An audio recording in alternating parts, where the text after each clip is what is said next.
So one of the awesome things about LipSense is that you put it on once at the beginning of the day and it is good all day long. It is budge proof. So one of the awesome things that you can do with LipSense is create an ombre lip. You can't really do this with traditional LipSense or with lipstick because the lip colors are going to be like smooshing together and rubbing together and just not having that nice defined ombre effect. But with LipSense, where you put the color is going to stay. So I'm going to show you how you can get really like plump, full looking lips by doing this ombre effect. So to do an ombre, you need two different colors, one darker color and one lighter color. I'm not like scared of ombre lips, but I like the more like natural looking ombre. I don't necessarily want it to look like it's two different colors, but that darker color kind of creates that shadow, which makes them look fuller. So I'm actually going to use Dawn Rising and Cocoa, which are both browns, a little bit similar, but Cocoa is the darker color. So of course you want to make sure you have clean, dry lips. Shake up your LipSense colors really well before you apply. And I've already been shaking them to save time. And then you're going to start by putting the darker color in the outer corners, and then you're just going to line the inside or like the middle part just a little bit, but you're going to mainly put the darker color on the outside corner.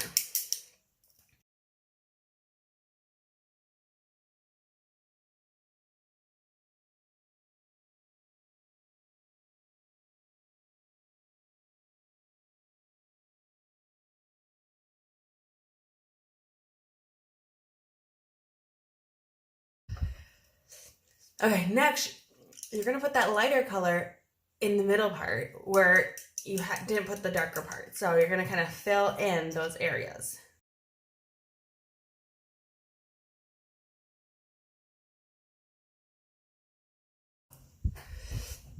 So you can already start to kind of see that like fuller effect, right?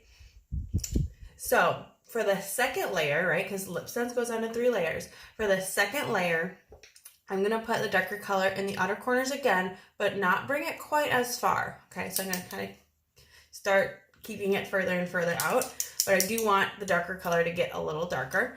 And then I'm going to do the lighter color in the middle again.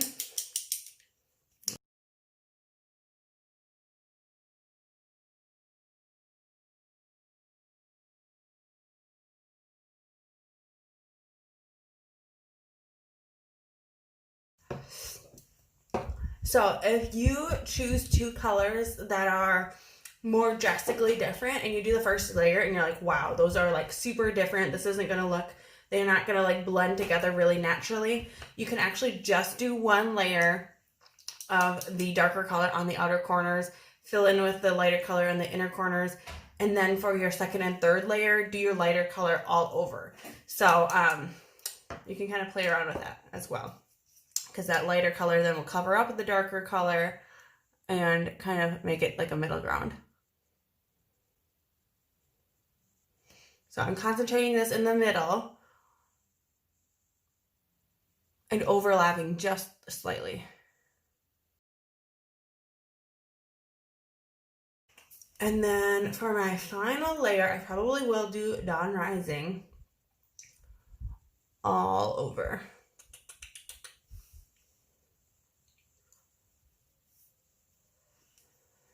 When you put the color all over, it kind of blends those colors together.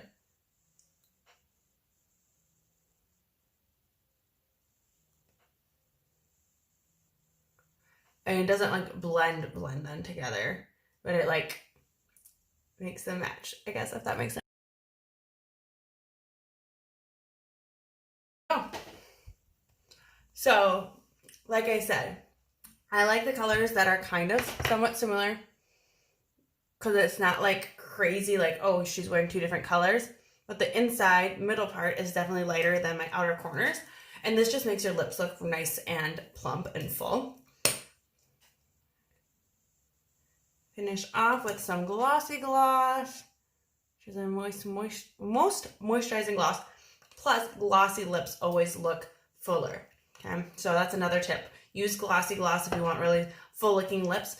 If you want a little extra something, you could put a little shimmery color in the middle here. I'm trying to find it really quick. My Sandstone Pearl Shimmer. There we go. So you can do this before you put gloss on. So let me just try it here for you. But like Sandstone Pearl Shimmer has this nice shimmery color. I'm just gonna put a little extra highlight right in the middle. For some extra, it just brings the light to the middle. Makes them look nice and plump. So there you go. That's how you get a nice ombre lip.